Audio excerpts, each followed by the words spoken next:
അപ്പോൾ എല്ലാവർക്കും നമസ്കാരം. എന്താണ് ഈ വേഷത്തിൽ എന്നല്ലേ, അതായത് കുറച്ച് കാലം കൊണ്ട് കുറച്ച് ആളുകൾ നിങ്ങളുടെ മുന്നിലേക്ക് ഈ വേഷത്തിൽ എത്താൻ പോവുകയാണ്.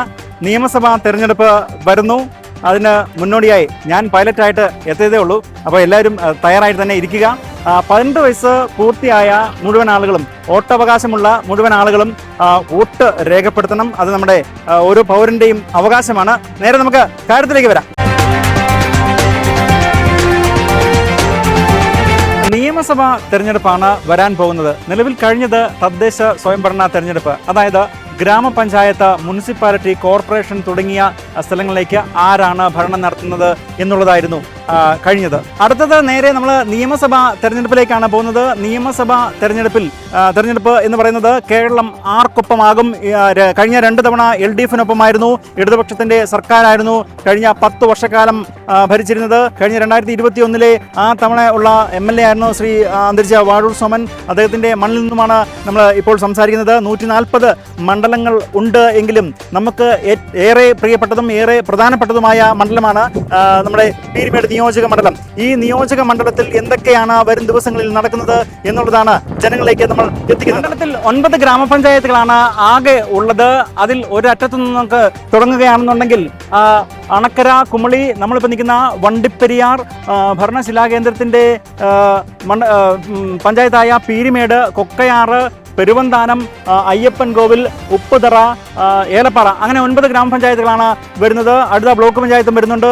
അതോടൊപ്പം തന്നെ ജില്ലാ പഞ്ചായത്തിന്റെ 2 ഡിവിഷൻ കൂടി വരുന്നുണ്ട്. ഇതിൽ മിക്കതും കഴിഞ്ഞ തവണ LDFിന്റെ പക്കൽ. ഇന്ന് അതിൽ വണ്ടിപ്പെരിയാർ ഗ്രാമപഞ്ചായത്ത്, നമുക്ക് പുറകിൽ കാണുന്ന ഈ വണ്ടിപ്പെരിയാർ ഗ്രാമപഞ്ചായത്തിൽ മാത്രമാണ് LDFിന് വ്യക്തമായ ഭൂരിപക്ഷം ലഭിക്കുകയും അത് വ്യക്തമായ ഒരു ഭൂരിപക്ഷം ലഭിച്ചു എന്ന് അവകാശപ്പെടാൻ സാധിക്കുകയുള്ളൂ. ബാക്കി 2 പഞ്ചായത്തുകൾ കൂടി LDFിന് ലഭിച്ചിട്ടുണ്ട്. അത് ഒന്ന് സ്വതന്ത്ര സ്ഥാനാർത്ഥിയുടെ പിന്തുണയോടുകൂടിയും മറ്റൊന്ന് നറുക്കെടുപ്പിലൂടെയുമാണ് ലഭിച്ചിരിക്കുന്നത്. അങ്ങനെ മണ്ഡലത്തിലെ 9 ഗ്രാമപഞ്ചായത്തുകളിൽ 6 UDFിന്റെ പക്കലും 3 LDFിന്റെ പക്കലുമാണ്. അതോടൊപ്പം തന്നെ ഇടുക്കി ജില്ലാ പഞ്ചായത്ത്, വാഹമൺ ഡിവിഷൻ, വണ്ടിപ്പെരിയാർ ഡിവിഷൻ ഇതുകൂടി പോയിട്ടുണ്ട്. അടുത്ത ബ്ലോക്ക് പഞ്ചായത്തും LDFിന്റെ കൈകളിലായിരുന്നു, അതും ഇപ്പോൾ UDFിന്റെ പക്കലാണ്. അതുകൊണ്ട് തന്നെ ഇത്തവണത്തെ മത്സരത്തിൽ വലിയ ഒരു പ്രവർത്തനം, വലിയ ഒരു ക്യാമ്പയിൻ LDFിന്റെ ഭാഗത്തു നിന്നും ഉണ്ടായാൽ മാത്രമേ വിജയിക്കാൻ സാധിക്കുകയുള്ളൂ എന്നുള്ളതാണ് LDFിന്റെ പോലും കണക്കുകൂട്ട്. നേരെ പോകുന്നത് നിയമസഭാ തെരഞ്ഞെടുപ്പിലേക്കാണ്. കഴിഞ്ഞ 3 ടേമുകളിലായി നിയോജക മണ്ഡലം, പീരുമേട് നിയോജക മണ്ഡലം LDFിന്റെ കൈകളിലാണ്. അതുകൊണ്ട് തന്നെ നമുക്ക് കഴിഞ്ഞ 2 തവണത്തെ കണക്കുകൾ മാത്രം ഒന്ന് പരിശോധിക്കാം. 2016 തെരഞ്ഞെടുപ്പിൽ ES ബിജിമോൾ, അഡ്വക്കേറ്റ് സിറിയക് തോമസ്, അതോടൊപ്പം തന്നെ BJPയുടെ K കുമാറും മത്സരരംഗത്ത് എത്തുന്നു. അപ്പോഴത്തെ കണക്കുകൾ എന്ന് പറയുന്നത് ഇങ്ങനെയാണ്. ES ബിജിമോൾക്ക് 56,584 വോട്ടുകൾ ലഭിക്കുകയും 314 വോട്ടിൻ്റെ ഭൂരിപക്ഷത്തിൽ വിജയിക്കുകയും ചെയ്യുന്നു. ആ സമയം UDF സ്ഥാനാർത്ഥിയായി മത്സരിച്ച അഡ്വക്കേറ്റ് സിറിയക് തോമസിന് ലഭിച്ചത് 56,270 വോട്ടുകൾ. BJP ആണെങ്കിൽ ആ സമയത്ത് വലിയ ശക്തമായ രീതിയിലുള്ള ഒരു പ്രവർത്തനം തന്നെ അവിടെ നടത്തിയിരുന്നു. അങ്ങനെ 11,833 വോട്ടുകളാണ് BJPക്ക് ആ സമയത്ത് ലഭിച്ചത്. തുടർന്ന് വന്ന 2021 തെരഞ്ഞെടുപ്പിൽ അതുവരെ LDF മത്സരരംഗത്ത് ഇറക്കി പരീക്ഷിക്കാത്ത ഒരു വ്യക്തിയെയാണ് LDF മത്സരരംഗത്തേക്ക് ഇറക്കിയത്. ശ്രീ വാഴൂർ സോമൻ MLA, അന്തരിച്ച ശ്രീ വാഴൂർ സോമൻ MLA. MM സുന്ദരം എന്ന് പറയുന്ന MLAക്ക് ശേഷം മണ്ഡലത്തിൽ ഹിന്ദു വിഭാഗം ഒരു സ്ഥാനാർത്ഥി ഉണ്ടാകുന്നത്, അത് വിജയിക്കുന്നതും അത് വാഴൂർ സോമനാണ്. വാഴൂർ സോമന് ലഭിച്ച വോട്ട് എന്ന് പറയുന്നത് 60,141 വോട്ടുകൾ. അപ്പോൾ മത്സരരംഗത്ത് വീണ്ടും അഡ്വക്കേറ്റ് സിറിയക് തോമസ് ഉണ്ടായിരുന്നു. അഡ്വക്കേറ്റ് സിറിയക് തോമസിന് ലഭിച്ചത് 58,306 വോട്ടുകൾ. ഇവിടെ നമ്മൾ എടുത്തു പറയത്തക്ക ഒരു കാര്യം, ശ്രദ്ധിക്കേണ്ട ഒരു കാര്യം പ്രത്യേകിച്ച് ഉണ്ട്. BJPക്ക് ലഭിച്ച വോട്ടിൻ്റെ വിഹിതമാണ്. അവിടെ BJPക്ക് ആ സമയം ലഭിച്ചത് 7,126 വോട്ടുമാണ് ലഭിച്ചത്. 1,835 വോട്ടിൻ്റെ ഭൂരിപക്ഷത്തിൽ പീരുമേട് മണ്ഡലം വീണ്ടും ഇടതുപക്ഷത്തിൻ്റെ കൈകളിലേക്ക് എത്തുന്നു. അതാണ് നമ്മളവിടെ കണ്ടത്. ഇവിടെ എടുത്തു പറയത്തക്ക ഒരു കാര്യം, അഡ്വക്കേറ്റ് സിറിയക് തോമസിന് ആ സമയം ലഭിച്ച വോട്ടിൻ്റെ വിഹിതം നമ്മളൊന്ന് നോക്കേണ്ടതാണ്. 2016 തെരഞ്ഞെടുപ്പിനേക്കാൾ 2000 വോട്ടിൻ്റെ ഒരു വർധനവ് അഡ്വക്കേറ്റ് സിറിയക് തോമസിന് ആ സമയം ഉണ്ടാക്കാൻ കഴിഞ്ഞിട്ടുണ്ട്. BJPക്കാണെങ്കിൽ 4,707 വോട്ടിൻ്റെ കുറവും സംഭവിച്ചിട്ടുണ്ട്. വന്നിട്ടുണ്ട്. ഇവിടെ പിന്നെയും നമുക്കൊരു സംശയമുള്ളത് BJPയുടെ വോട്ട് കുറയുകയും UDFന് 2000 വോട്ട് കൂടുകയും ചെയ്തു. പക്ഷേ അവിടെ വിജയിച്ചത് LDF ആണ്. അപ്പോൾ BJPയുടെ വോട്ടുകളാണോ LDF ക്യാമ്പിലേക്ക് പോയത്? ഹിന്ദു ഏകീകരണം ഉണ്ടായി അല്ലെങ്കിൽ SNDP ഏകീകരണം ഉണ്ടായി എന്ന് പറയുന്നത് അത് വ്യക്തമായി തന്നെ നമുക്ക് അവിടെ മനസ്സിലാക്കാൻ കഴിയും. ഇതാണ് കഴിഞ്ഞ നിയമസഭാ തെരഞ്ഞെടുപ്പിലെ വരെയുള്ള ചിത്രം. എന്നാൽ ഇത്തവണത്തെ മത്സര രംഗത്തേക്ക് ആദ്യം എത്തുന്ന സ്ഥാനാർത്ഥി CPIയുടെയാണ്, ഇടതുപക്ഷത്തിൻ്റെയാണ്. CPI ജില്ലാ സെക്രട്ടറി K സലീംകുമാർ. വീണ്ടും ഒരു ഹൈന്ദവ ഏകീകരണം, SNDP ബെൽറ്റുകളുടെ ഒരു ഏകീകരണം എന്ന പ്രതീക്ഷ തന്നെയാണ് വീണ്ടും സലീംകുമാറിലേക്ക് CPI എത്തിയത് പോലും. പക്ഷേ 100% വിജയം ഉണ്ടാകും എന്ന് കരുതിയിരിക്കുന്ന മണ്ഡലത്തിലെ പ്രധാനപ്പെട്ട നേതാക്കളെയൊക്കെ തന്നെ CPI വെട്ടുകയും ചെയ്തിട്ടുണ്ട്. അതും ഒരു എടുത്തു പറയത്തക്ക ഒരു കാര്യം തന്നെയാണ്. കഴിഞ്ഞ തവണ LDFൻ്റെ ടാർഗറ്റ് എന്ന്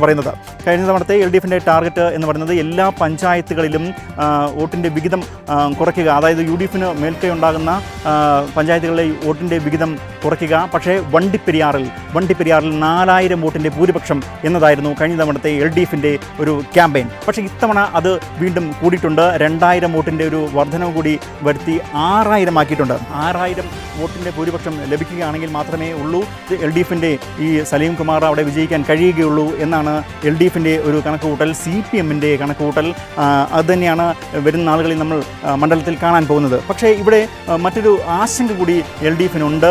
അവിടെ മണ്ഡലത്തിൽ നിന്നുള്ള വ്യക്തിയല്ല ഈ K സലീംകുമാർ. അതുകൊണ്ട് തന്നെ ഏത് രീതിയിൽ ആളുകൾ സ്വീകരിക്കും എന്നുള്ളത് നമുക്ക് കണ്ടു തന്നെ അറിയേണ്ടതുണ്ട്. അത് ആളുകളിലേക്ക് ചെല്ലുമ്പോൾ മാത്രമാണ് അറിയാൻ കഴിയുകയുള്ളൂ. പക്ഷേ ഇവിടെയും നമുക്ക് എടുത്തു പറയത്തക്ക ഒരു കാര്യം, നമ്മുടെ പീരിമേഡിൻ്റെ അന്തരിച്ച ശ്രീ വാഴൂർ സോമൻ MLA മരണത്തിന് ശേഷം, അദ്ദേഹത്തിൻ്റെ നിര്യാണത്തിന് ശേഷം K സലീംകുമാർ മണ്ഡലത്തിൽ ഉടനീളം ഉണ്ടായിരുന്നു. എല്ലാ പഞ്ചായത്തുകളിലും ഉണ്ടായിരുന്നു. LDFൻ്റെ പ്രവർത്തനമായിട്ടുണ്ടായിരുന്നു. ഇപ്പോൾ ജാഥ നടത്തി കഴിഞ്ഞിരിക്കുന്നു. മൂന്നാം പിണറായി സർക്കാർ എന്നത് അത് CPMനെ സംബന്ധിച്ച് അത് അനിവാര്യമാണ്, അത് നടപ്പിലാക്കിയേ കഴിയത്തുള്ളൂ. അതുകൊണ്ട് തന്നെ മൂന്നാം പിണറായി സർക്കാരിന് വേണ്ടിയിട്ട് ഇവിടെ മണ്ഡലത്തിൽ ആര് നിന്നാലും വിജയിപ്പിക്കേണ്ട ഒരു ചുമതല കൂടി LDF CPM ഏറ്റെടുക്കുകയും ചെയ്യുകയാണ്. നമുക്ക് നേരെ കോൺഗ്രസിലേക്ക് വരാം. 2 തവണ മത്സരിച്ചപ്പോഴും തോറ്റ വ്യക്തിയാണ് അഡ്വക്കേറ്റ് സിറിയക് തോമസ്. ഇവിടെ നമുക്ക് എടുത്ത് പറയേണ്ട ഒരു കാര്യം, ആദ്യത്തെ തവണ 56,000 വോട്ട് ലഭിക്കുന്നു. രണ്ടാമത്തെ തവണ 58,000 അത് വർദ്ധിപ്പിച്ചിട്ടുണ്ട്. പക്ഷേ BJPക്കാണ് അവിടെ ഒരു കുറവ് സംഭവിച്ചിരിക്കുന്നത്. 4000 വോട്ടിൻ്റെ ഒരു കുറവും സംഭവിച്ചിട്ടുണ്ട്. അതുകൊണ്ട് തന്നെ മണ്ഡലത്തിൽ സിറിയക് തോമസിനെ മാറ്റി നിർത്തി ഇത്തവണയും കോൺഗ്രസിന് ഒരു പ്രവർത്തനം നടത്താൻ കഴിയത്തില്ല എന്നുള്ളതുകൊണ്ട് തന്നെ ഇത്തവണയും കോൺഗ്രസിൻ്റെ സ്ഥാനാർത്ഥി ശ്രീ അഡ്വക്കേറ്റ് സിറിയക് തോമസ് തന്നെയായിരിക്കും എന്നാണ് നമുക്ക് ഏറ്റവും അവസാനമായി തന്നെ നമുക്ക് മനസ്സിലാക്കാൻ കഴിയുന്നത്. അതുപോലെ തന്നെ മണ്ഡലത്തിൽ നിന്നുള്ള വ്യക്തി ഉണ്ടാകണം എന്നുള്ളൊരു ശക്തമായ ഒരു BJPയുടെ സ്ഥാനാർത്ഥി ഒന്നെങ്കിൽ C സന്തോഷ് കുമാർ, ഇടുക്കി ജില്ലാ വൈസ് പ്രസിഡന്റ്, അല്ലെങ്കിൽ VC വർഗീസ്. ഇവർ 2 പേരുടെ പേരുകളാണ് നിലവിൽ BJPയുടെ മുന്നിലുള്ളത്. അത് C സന്തോഷ് കുമാറിലേക്ക് എത്താനാണ് സാധ്യത എന്നുള്ളതാണ് നമുക്ക് മനസ്സിലാക്കാൻ കഴിയുന്നതും. എന്തായാലും പീരിമേട് എന്ന് പറയുന്ന ഈ വലിയ മണ്ഡലത്തിൻ്റെ ഈ തോട്ടം മേഖലയുടെ സമഗ്ര വികസനം മുന്നിൽ കണ്ടുകൊണ്ട് 3 മുന്നണികളും അവരവരുടെ തെരഞ്ഞെടുപ്പ് തന്ത്രങ്ങളുമായി സജ്ജരാവുകയാണ്.